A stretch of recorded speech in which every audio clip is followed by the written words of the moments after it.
Hi students, now in this video lecture we will understand and go through the electrolysis of water. Right? I mentioned it over here, electrolysis of acidified or acidulated water. We will understand why we call it. Right? And the apparatus that is used to electrolyze water is known as Hofmann's voltameter. Right?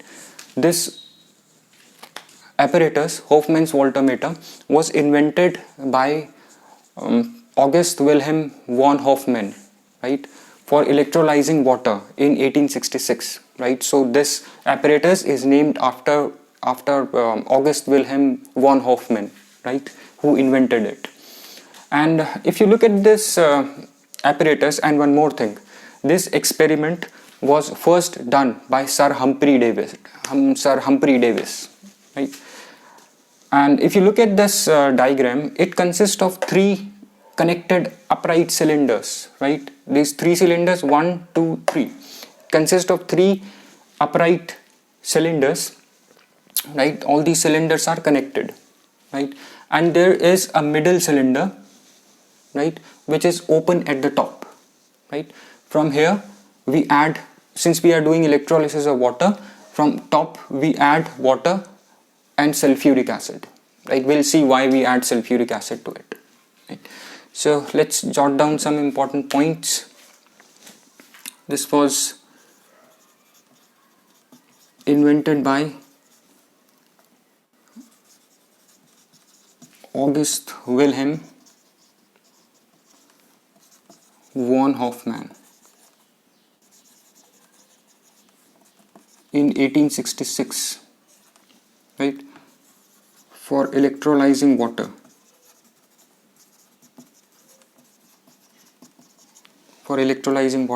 Right, and this experiment was first conducted by Sir Humphrey Davis.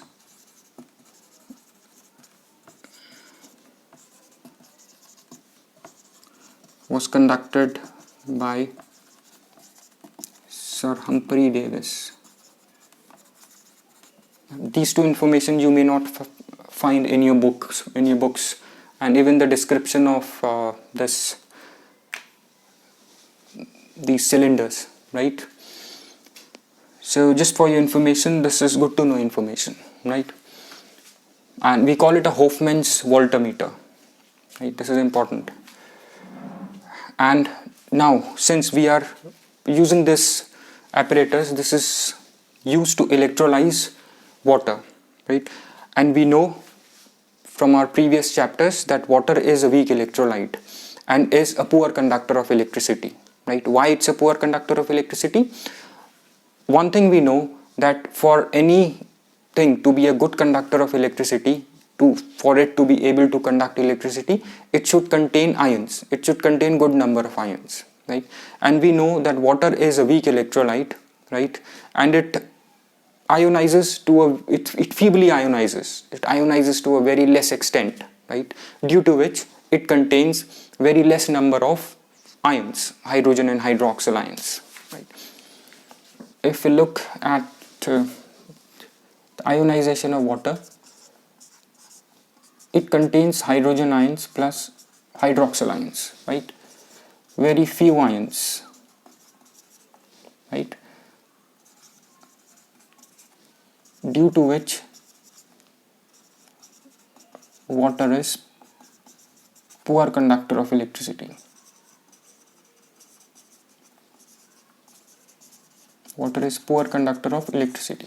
Now what we can do to make it a good conductor of electricity? Right, to make it a good conductor of electricity, we add sulfuric acid or sodium hydroxide to it, right? Because when we add sulfuric acid to it, it will increase the number of ions, right, in water solution.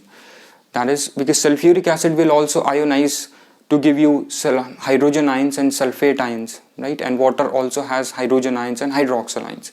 So the number of ions have increased, due to which water now would be able to conduct electricity, right? So we also say that this is an example of catalysis, So sulfuric acid here is acting as a catalyst because it's increasing the ionization of water. Right? We'll see how. Since sulfuric acid H2SO4 will also ionize to give you cation hydrogen ions and sulfate ions, right? So there is one more explanation to explain how sulfuric acid will will increase the ionization of water. These sulfate ions, right, will react with these hydrogen ions, right? When sulfate ions will react with hydrogen ions, right, it will disturb the equilibrium, right? Now to maintain the equilibrium, more water will ionize, right? And sulfuric acid, the quantity of sulfuric acid will remain same because it's acting as a catalyst, right? So total ions, so now ions present would be hydrogen ions, hydroxyl ions and sulfate ions. These are the ions that are present in acidulated water, right, or acidified water. Now is it clear why we say it as acidulated water, right? Acidulated or acidified water is water plus dilute sulfuric acid, right? Because we are adding acid to water, so we call it as acidified water or acidulated water, right? So this way the water would act as a good conductor of electricity after we add sulfuric acid to it, because after adding sulfuric acid the number of ions in solution will increase. Now since we have more ions, so electricity would be conducted by water solution, right? And sulfuric acid is acting as a catalyst here, remember.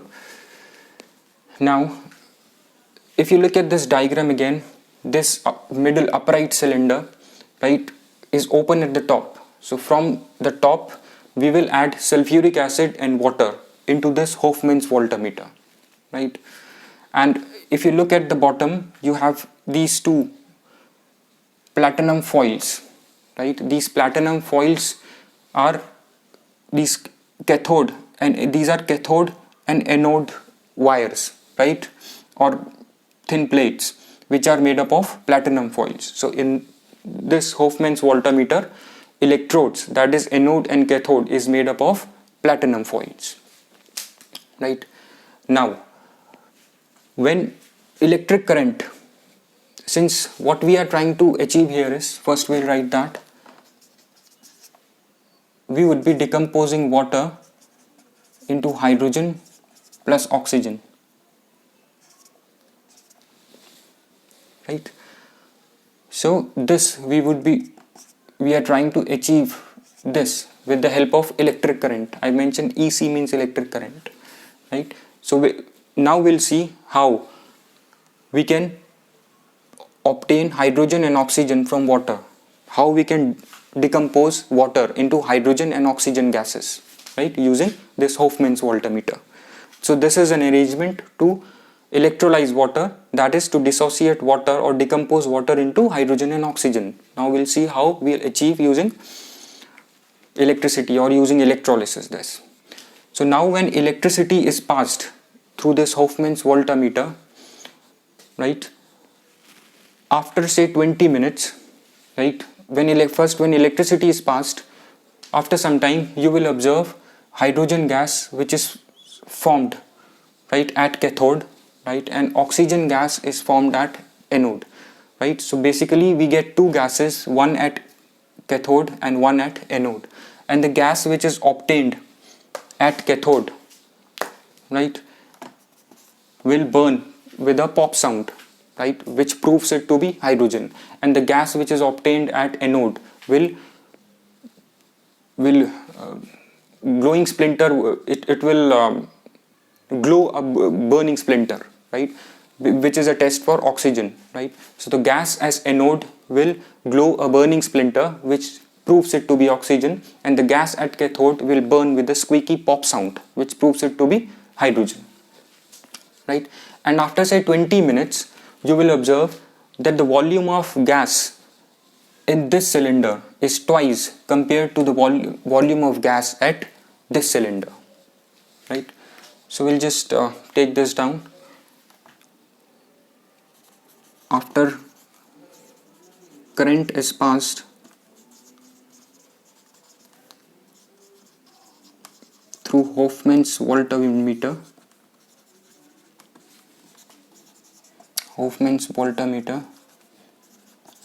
we get hydrogen at cathode, right, which burns with pop sound, right, and oxygen at anode,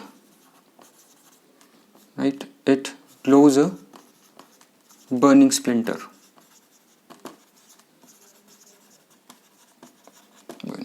right. And after 20 minutes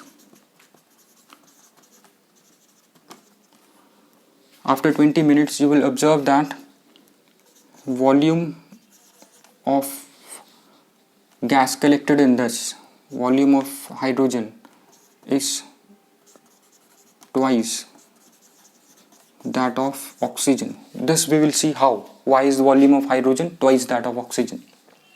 So all these are observations in the electrolysis of water, right?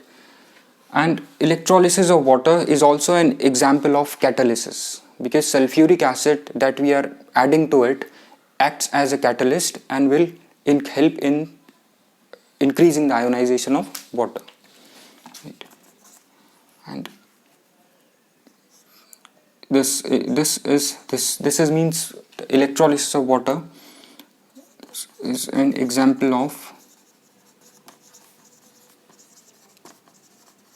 catalysis, because sulfuric acid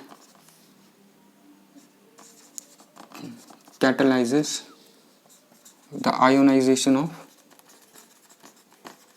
water to produce more ions, right? Since the sulfuric acid that we have added will increase the number of ions, right, and it also increases the ionization of water, which will result into more ions. More ions means more electric current. It will allow electric current to pass through it, and water will act as a good conductor of electricity, right? So these are very important points for this.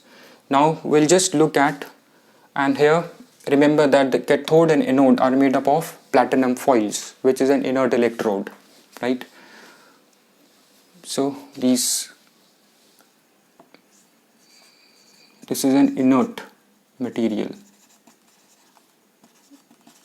right? Both these cathode and anode, these in red, we have shown this in red, right? Both these are platinum foils, right? Cathode and anode, and is made up of an inert material, platinum, right? These are platinum foils. So let's see what will happen at anode and cathode when we allow electric current to pass through it, right? So when electric current is passed through Hofmann's voltmeter, we have these ions, hydrogen ions, hydroxyl ions, and sulfate ions, right? And we know that cations will move to cathode and anions will move to anode. Now let's see electrode reactions.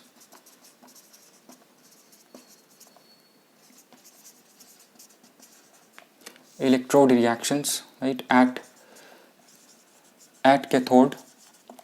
Since we get hydrogen gas at cathode, so these hydrogen ions must have been migrated to cathode. So at cathode, hydrogen ions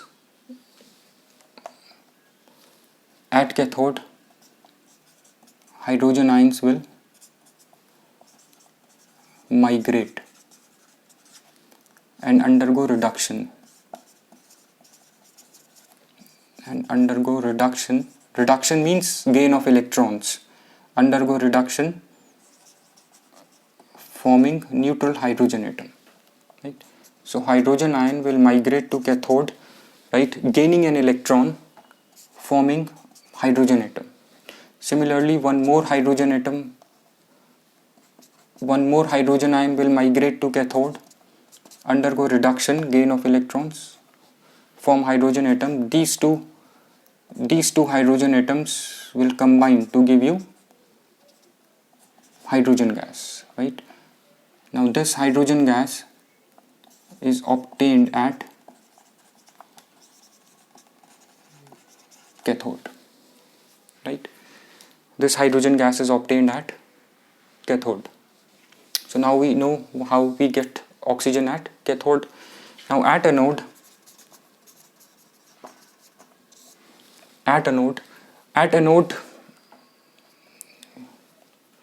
so these are reduction reactions. Remember, reduction occurring at cathode. At anode, we have two anions in this experiment. In electrolysis of water, we have two ions, OH ions and sulfate ions. Sulfate ions resulted from the ionization of sulfuric acid, right? So OH ions and sulfate ions will both migrate to anode, right? Since they are anions, they will move to positive electrode, anode, right? When they will move to anode, now we have already studied about electrochemical series.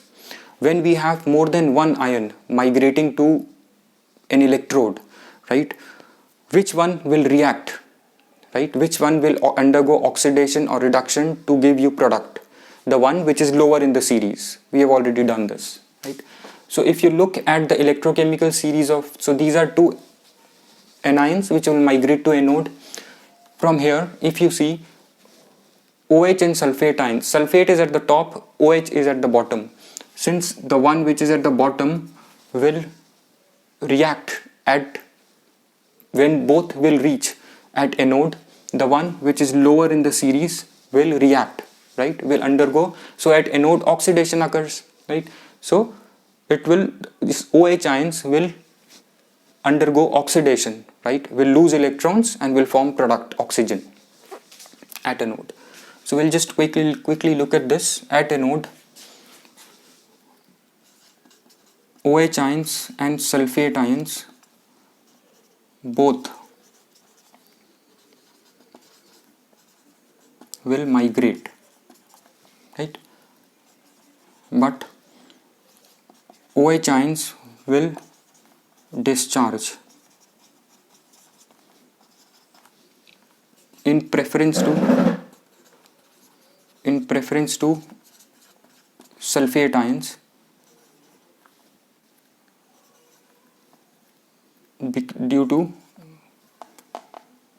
because it's lower, because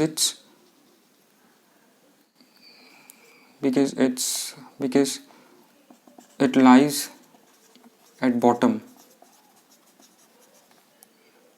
or lower to sulfate ions in electrochemical series, right? So at anode, OH ions will discharge since they are lower in electrochemical series. So let's see the reaction.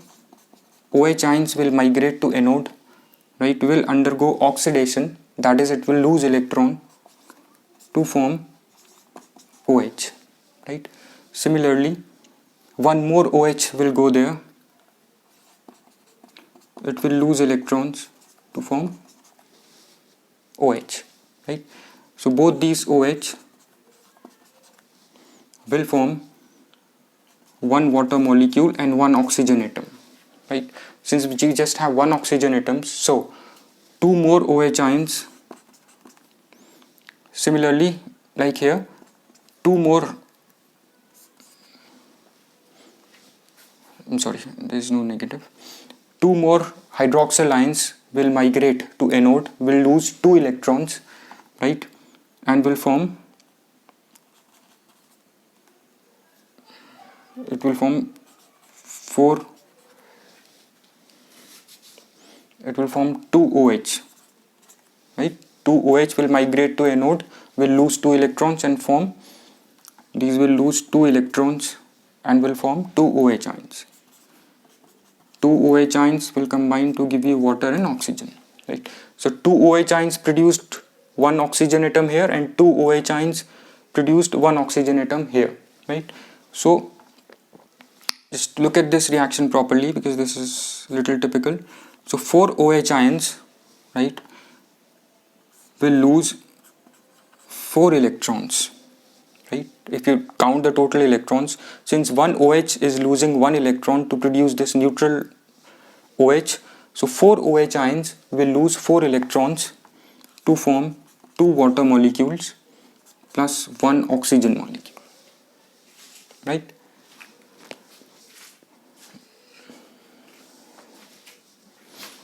Right.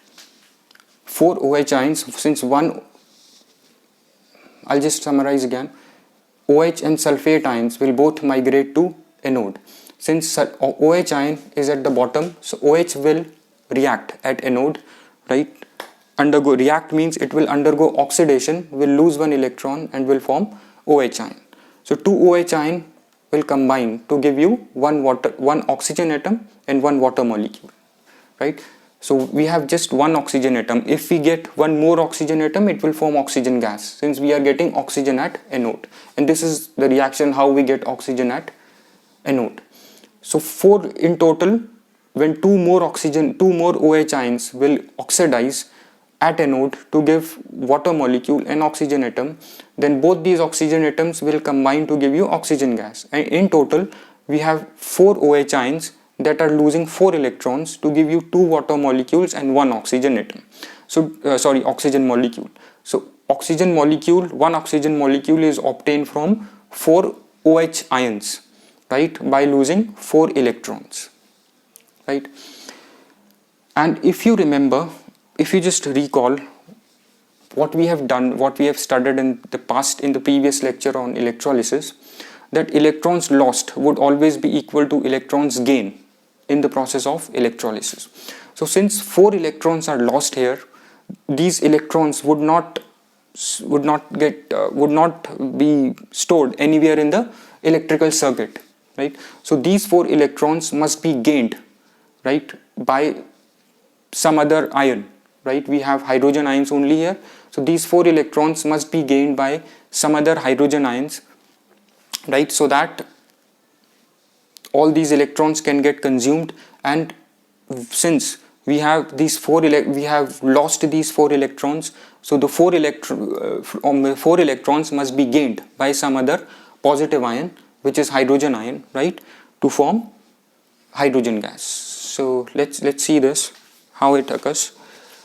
You can just take down these notes. I'm just rubbing off this.